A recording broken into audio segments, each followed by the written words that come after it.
So the fifth question is, choose one theory of motivation and discuss how can this theory be applied in the teaching learning process. So the theory of motivation that I chose to discuss was McClelland's needs theory, which explains that each human being, regardless of our differences, has three motivating needs, namely the need for achievement, the need for affiliation, and the need for power. So among these three, one is considered to be dominant motivating need, which drives a person to reach their personal, academic, and professional needs. So this theory also states that the dominant motivating need is learned and acquired through life experiences and may change through the course of time. So as teachers, how could we apply this theory? So we can apply this theory in a teaching learning process so that it can help us to determine the dominant motivating drive for students inside the classroom. We can identify achievement motivated students because they are the students who want to solve problems, eager to finish tasks properly, and achieve goals. On the other hand, affiliation motivated students value relationships, wants collaboration, and dependent to others. Lastly, power motivated students likes to lead, be in charge, and likes to win and compete. This theory could also be applied to help us teachers set goals, provide feedback, and motivate and reward students based on their dominant motivating drive. For instance, achievement-motivated students needs challenging but not impossible tasks. As teachers, we need to make sure that we should keep them engaged on difficult problems or situations so that they can thrive on them and overcome them. So they also work very effectively either alone or with other achievement-motivated students. So when providing feedback, we must give these students a fair and balanced appraisal because they want to know what's right and wrong so that they can improve. Next is affiliation-motivated students. They work best in group environment. So as teachers, we must try to integrate them, if possible, in a group performance. So they also don't like uncertainty and risk. So as teachers, we must consider them. So when assigning projects or tasks, give the risky ones to the achievement-motivated students because they thrive on them. So when providing feedback to affiliation-motivated students, we must give them balance and personal appraisal. Why personal? Because oftentimes, affiliation-motivated students don't want to stand out. So it might be best to praise them or commend them privately. Next is power-motivated students. So these students work best when they are in charge. So they like to lead. They enjoy competition. They do well in goal-oriented projects or tasks. They may also be very effective in debates or situations that they should persuade a certain side or certain people. So when providing feedback with these confident students, we must be direct with them because they want to be kept motivated by giving them feedback, and we must give them encouragement to further their goals. The sixth question is, the three human environment factors that affect the motivation of the students are teachers, classmates, and parents. So how does each factor affect the learner? Explain. So the first human environment factor was teachers. So teachers plays a very important role in motivating the learners inside the classroom. They are the ones who are really hands-on and responsible for their learning, and they are the most influential and the role model of the students inside the classroom. So how they affect the learner when it comes to their motivation? So they affect the motivation of the learner based on their actions and their affective characteristics. So learners are motivated if these characteristics are present on them.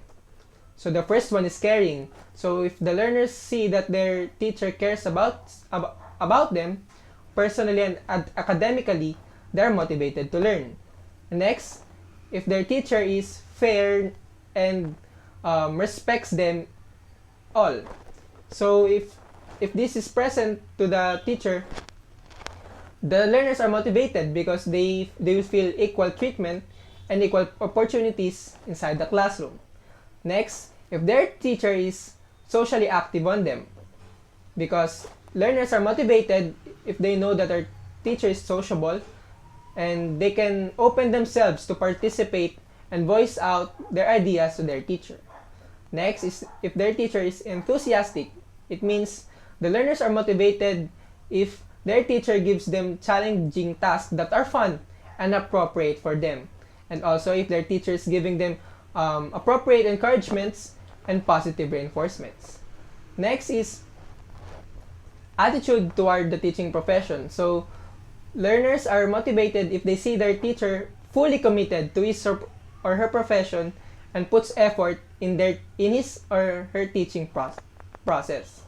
So next is reflective practice. So learners are motivated when they see their teacher reflect on his or teaching strategies and reviews its effectiveness, so he or she knows that his teaching strategy is applicable and effective to the students.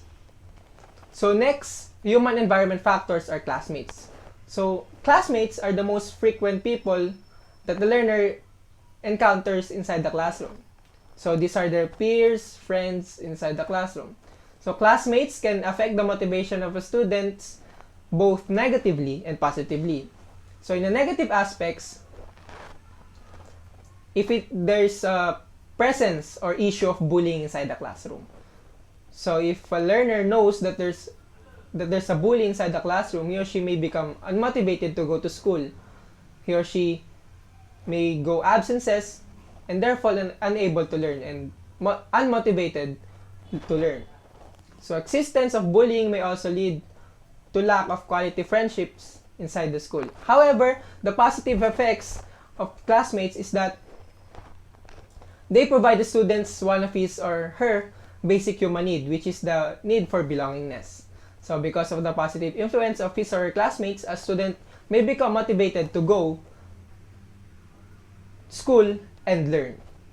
So the next human environment factors are parents. So parents plays a very important role in motivating their children who are the students. So they are the support system of their students and they are the backup teachers at their home. So students are motivated to learn if their parents are hands-on and supportive to their learning. So some characteristics of parents that supports the students are following up with their performance in the school, attending conferences or parents-teachers association, and then participating in community services inside the classroom, and their parents care about them and knows their classmates. So the seventh question is, what do we mean by positive classroom learning environment? Explain. So positive classroom learning environment is a kind of classroom setting where students feel comfortable on learning provided that they have proper and organized classroom facilities, positive emotional climate with their peers inside the classroom, and there's an active teaching learning atmosphere with their teacher. A positive classroom learning environment strives to meet students' physical, social, emotional, and intellectual needs. So basically, this kind of learning environment was drawn from Maslow's hierarchy of needs. So for students to reach their full potential or the self-actualization, as teachers, we must provide first a learning environment that will feed their most basic needs, such as appropriate classroom setting, the feeling of safetyness and belongingness inside the classroom. So positive classroom learning environment also provides motivation for students to learn. It gives them optimism to go to school, meet their classmates and teachers, and learn with them. It also boosts their academic performance because the tools and facilities they need are all provided inside the classroom. So the eighth question is, watch a video. So there's a video, and then write your reaction, comments, and opinion. So my reaction on the video is that the video about teachers practicing positive classroom culture is a helpful guide for teachers on how they can develop this kind of environment with their students. So the video features behaviors and routines that teachers must practice so that their students feel comfortable and safe during the teaching learning process. So there were a lot of tips included in the video, but I would like to point out 3 major things that I realized while watching the 4.5 video clip. So the first one was having a desire to know your students personally. So as featured in the video, teachers greet their students by their names and with a positive countenance with a smile on their face. This kind of practice gives the students a feeling of belongingness and makes them feel comfortable with their teacher. It is also featured how teachers acknowledge their students' emotions and asking them how they feel. So this kind of practice gives the students a positive bond with their teacher, and they will feel that their teacher genuinely care about them. The second point that I would like to point out is that we teachers must provide a positive teaching learning situation during instruction or discussions.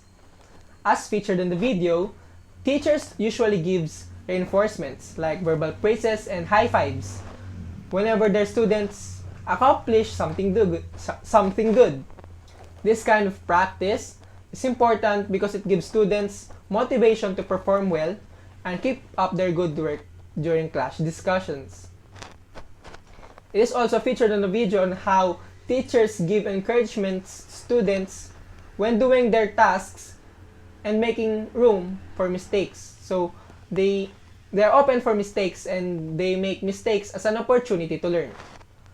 So this kind of practice is also significant because it boosts the confidence of their students to give their best despite the difficulties they face during the learning process.